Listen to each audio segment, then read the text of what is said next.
अगर कैश से खरीदने की औकात नहीं है तो ईएमआई मत लीजिए। ईएमआई के जंजाल में मत फंसो, बर्बाद हो जाओगे। मैं कह रहा हूँ इस वीडियो में आपको समझाऊंगा, पूरा वीडियो देखना एंड तक, समझ के जाओगे कि ईएमआई के जंजाल में फंसोगे तो कितना नुकसान करके जाओगे। औकात नहीं है कैश पे खरीदने की तो ईएमआई मत लो। अगर औकात है कैश में खरीदने की तो तब भी ईएमआई मत लो, कैश से खरीदो। दोनों बातें अलग अलग है पर फायदा सिर्फ इसी चीज में है कि कैश में खरीदो। अगर कैश में लेने की औकात है ईएमआई में मत जाओ। तो welcome to my channel Rohit Khadiyal Finance. आज हम बात करेंगे इसी वीडियो के ऊपर, इसी टॉपिक के ऊपर कि ईएमआई के जाल में मत फंसिए, कैश में खरीदिए। औकात है कैश में लेने की तो अब तो कैश में ही लो, ईएमआई में मत जाओ। तो चलिए शुरू करते हैं और बताते हैं क्या राज है इस चीज के पीछे और क्यों हमें ईएमआई नहीं लेनी चाहिए और क्यों हमें अगर कैश पड़ा है तो कैश में ही ले। तो चलिए शुरू करते हैं।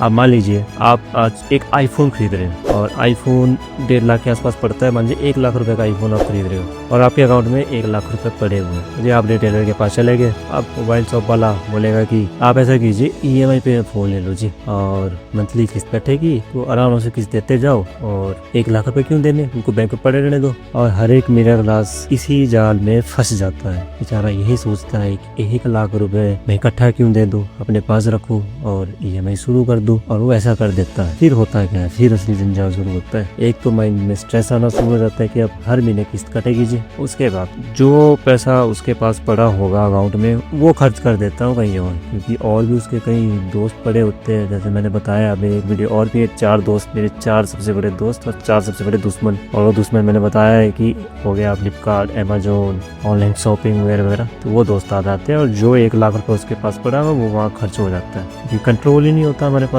तो आप मान के चलो जो 1 लाख रुपए आपके पास कैश पड़ा है, अगर आपने वो इन्वेस्ट किया होगा और साल का अगर आपको उस पर 15% रिटर्न भी मिल रहा होगा, आने वाले टाइम पे 10 साल में वो पैसा 4,04,000 के आसपास बन जाएगा। तो मतलब आप 3 लाख रुपए का नुकसान कर रहे हो उस पैसे को अच्छी जगह इन्वेस्टमेंट ना करके। अब बात आते हैं कैश में खरीदने की औकात है तो कैश में ही खरीदो। जिस माइंडसेट वाले क्या करते हैं, अगर कैश में पैसा है तो वो कैश में खरीद लेंगे और उसके बाद उनका जो माइंड स्ट्रेस रहता है वो कम हो जाता है ना। और फ्यूचर में अगर इन्वेस्टमेंट करनी हो तो वो जल्दी स्टार्ट कर देते हैं। ईएमआई वाला बंदा ये नहीं कर सकता, क्योंकि उसको फ्यूचर इन्वेस्टमेंट तो उसने कहाँ से करनी, क्योंकि ईएमआई कटेगी और वो उस जाल में फंसा रहता है, टाइम निकलता रहता है और वो वेल्थ क्रिएट नहीं कर पाता। तभी मैंने पहले भी कहा और अभी फिर से कह रहा हूँ, अगर औकात नहीं है कैश में खरीदने की तो मत खरीदो ईएमआई पे। अगर औकात है कैश में खरीदने की तो भाई फिर भी कैश से ही खरीदो, तब भी ईएमआई में मत जाइए। लोग इसी मिथ में रहते हैं कि हमारे पास पैसा है, हम ईएमआई भरते रहेंगे पर कैश से नहीं खरीदेंगे। कैश से खरीदो, ईएमआई पे मत फंसो। दोनों जगह फंसोगे तो प्रॉब्लम होएगी, फ्यूचर बिल्ट नहीं होगा, स्ट्रेस साथ में रहेगा,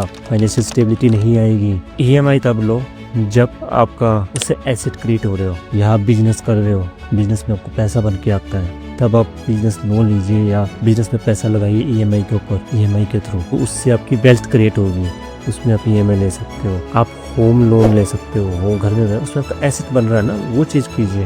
होम लोन कर सकते हो आप, तो वहाँ ईएमआई सही है। पर जहाँ जरूरत नहीं वहाँ ईएमआई से नहीं। और कुछ लोग तो मेरे क्लास में सोसेबाजी करने के लिए, आज ही शो ऑफ करने के लिए, जी मेरे चाचा के बेटे ने फोन ले लिया तो मैंने भी लेना है, अरे जी मुझे महंगा फोन चाहिए, जे में रुपया नहीं, फोन महंगा ईएमआई पे लिया हुआ है ना, दिखाना है, कॉलेज में जाना है, दिखाना है, लड़कियों को दिखाना है, लोगों को दिखाना है कि ये जो स्टेटस, वो स्टेटस नहीं होता। ईएमआई पे स्टेटस नहीं खरीदा जाता, ईएमआई पे तो फ्यूचर बेचा जाता है ईएमआई पे। तो कैश से खरीदो, अगर औकात है तो कैश से ही खरीदो, औकात से परे मत जाओ। मैं भी पहले अपनी औकात से परे गया हूँ, मैंने ये चीज झेली हुई है। ये चीज मत कीजिए, पहले अपना एसेट बिल्ड कीजिए, पोर्टफोलियो अच्छा बनाइए, इन्वेस्टमेंट कीजिए, उसके बाद जाओ फिर उस चीज पे। तो इस वीडियो मेरा यही मैसेज था, आप समझ गए होंगे मैं क्या कहना चाहता था। वीडियो अच्छी लगी हो, कुछ समझ में आया हो तो प्लीज वीडियो लाइक और सब्सक्राइब जरूर कर दो, बेल आइकन दबा दो। थोड़ा भी अगर वैल्यूएबल लगा हो मेरा ये कंटेंट आपको तो सब्सक्राइब जरूर करना, शेयर करो साथ में, और मेरे चैनल विजिट करो, मेरे और भी वीडियो वहाँ है उनको आप देख सकते हो। वैल्यूएबल लगे चीजें तो सब्सक्राइब कीजिए, अदरवाइज नहीं। मैं मतलब आपको जबरदस्ती नहीं बोल रहा हूँ कि मेरे चैनल को सब्सक्राइब कीजिए, बस हाँ एक बार वीडियो जरूर देख के जाइए। चैनल देखिए सिर्फ थोड़ा टाइम लगेगा आपका, अब जरूर गारंटी के साथ कहता हूँ आप रुकोगे और सब्सक्राइब दीजिए। तब तक बने रहिए, मिलते हैं अगले वीडियो पे। उसके लिए कमेंट भी कीजिए साथ में, आप कमेंट दोगे किस तरह की वीडियो आपको चाहिए, इस टॉपिक के ऊपर चाहिए, तो उस पर हम वीडियो बनाएंगे और आपके लिए वीडियो लेके हाजिर होंगे। तब तक के लिए आपको शुभ रात्रि या शुभ प्रभात, इस टाइम पे भी आप वीडियो देख रहे हो। मिलते हैं नेक्स्ट वीडियो में। धन्यवाद।